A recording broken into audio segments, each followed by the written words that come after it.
If you own an electric vehicle or you think you might own one in the next few years, buying the wrong condo in Kelowna can become a much bigger headache than you expect. Because here's the problem. A condo can look perfect today. Great location, beautiful view, great parking, walkable neighborhood. But if the building doesn't have proper EV charging, your daily life can get complicated fast. This is just not nice to have anymore. Some Kelowna Condo buildings already have EV charging.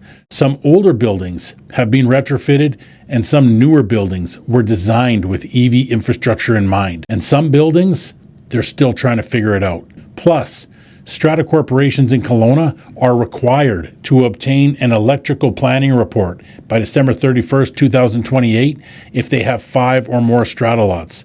This report could help or could hurt some stratas. So in this video, I'm going to break down the real pros and cons to having an EV in a condo, what buyers should ask before writing an offer, and a few buildings that are leading the race. Because the goal is simple. You don't just want to buy a condo that worked for you today.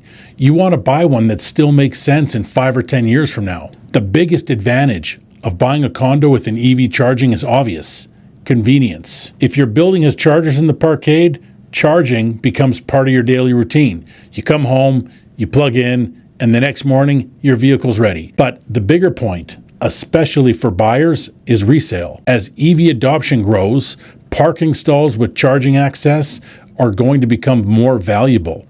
Not every buyer today will need it, but more buyers are going to ask about it tomorrow. So when you're comparing two similar condos in Kelowna, EV readiness can become a deciding factor. Take One Water, for example. They have some EV chargers, but do they have enough for the 400 plus units? And then you have examples of older buildings that have been retrofitted, like Martin Lofts downtown and SOPA and Abbott House in Pandosy. Now, you always want to verify the exact setup through the listing strata documents, the Form B, the council minutes, and bylaws, because EV charging available can mean very different things from building to building. But from a buyer's perspective, a condo with EV infrastructure is simply more future-proof. But here's where buyers get caught. Not all EV charging is created equal. This is where you need to slow down. If a listing says EV charger, you need to ask, is this charger assigned to your stall? Is it a shared charger? Is it a first come, first served charger? Is there going to be a cost to use it? Is this electricity billed back to the owner? Is it controlled by the strata? Is there a wait list? And can you install your own charger later? Because there's a huge difference between having a private charger at your stall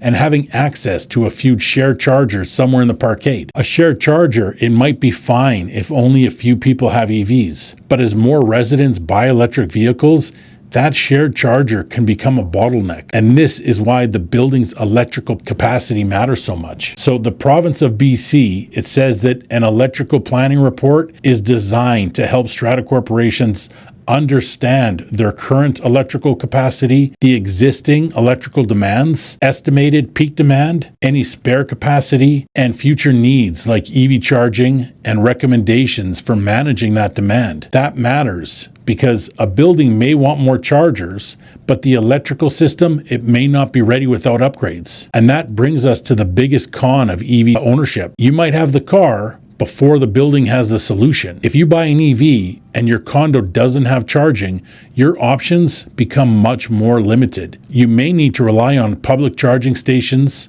You may have to plan your week around charging.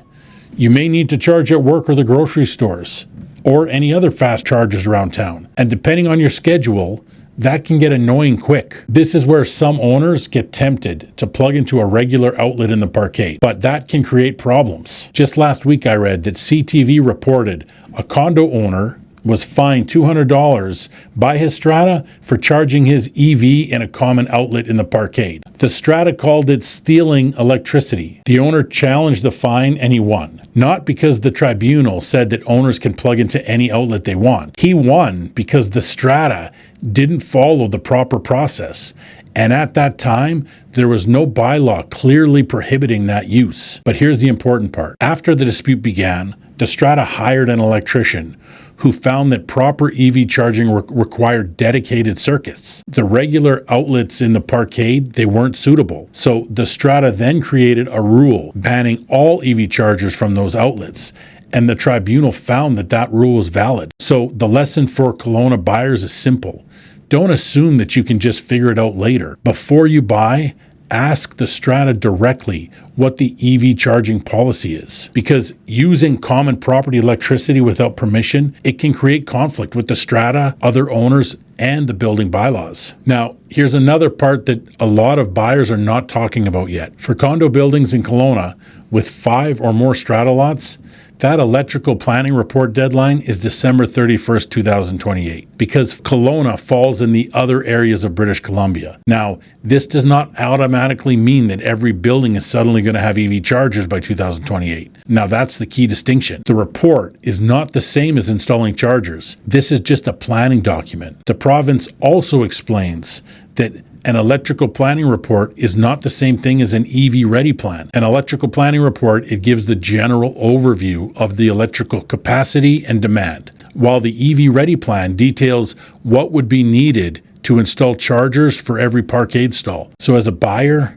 this gives you a powerful question to ask. Has the building completed the electrical planning report, or do they have an EV ready plan? And what did it say about EV charging? That one question, it can tell you a lot about how prepared the building is. But here's where it gets even more useful, and this answer can affect your negotiation. Before buying a condo with an EV, or if you have plans to get one, ask these questions. First, does the building currently have EV chargers? Second, are they private? Are they assigned, or are they shared? Third, is the charger attached to that specific stall for that unit? Fourth, how is the electricity billed? Fifth, are there bylaws or rules around EV charging yet? Sixth, has Strata discussed EV charging in any recent council minutes? Seventh, has the building completed an electrical planning report or the EV ready plan? Eighth, if there's no charger there now, can an owner apply to have one installed? And ninth, the most important one, are there upcoming costs, special levies, or electrical upgrades that are being discussed? That last one matters because retrofitting a building can be expensive. The cost may depend on the electrical capacity, the parkade layout, the number of stalls, and whether the building needs a load management or bigger upgrades. The province notes that almost all strata corporations have finite electrical capacity, and electrical upgrades can be expensive. So EV charging is not just a lifestyle question. It could become a financial and resale question. In Kelowna, there are a few categories buyers should understand. You have some older buildings that have been retrofitted, such as Martin Lofts downtown, West Ave Lofts in Pandosy, and SOPA and Abbott House, also in Pandosy. Then you have buildings where buyers have some shared EV charging stations, like Waterscapes and One Water. Then you also have newer buildings, especially in the brand new developments, where EV charging or EV rough-ins are already there. But here's the important part. Don't rely on the age of the building. A newer building doesn't always mean that every stall has EV charging, and an older building doesn't automatically mean that there's no EV options. And EV ready does not mean it's ready for your specific parking stall. So the right move is to verify the exact details before you remove your conditions. This is where a good StrataDoc review process matters. And if you're looking at condos in Kelowna and you want help figuring out which buildings are EV friendly, which buildings have been retrofitted, and which ones may have future charging problems, reach out. I would love to help, because this is the kind of detail that might not jump out in the listing, but it can absolutely affect your quality of life after you move in. So here's the bottom line. Having an electric vehicle in Kelowna can be great if the building's set up for it. You're going to get convenience, future resale, and a building that's better prepared for where the market's going. But there's also a downside. If there's no charger, no clear strata policy, no electrical plan, or no path to installing a charger, then owning an EV in that condo might just become a hassle.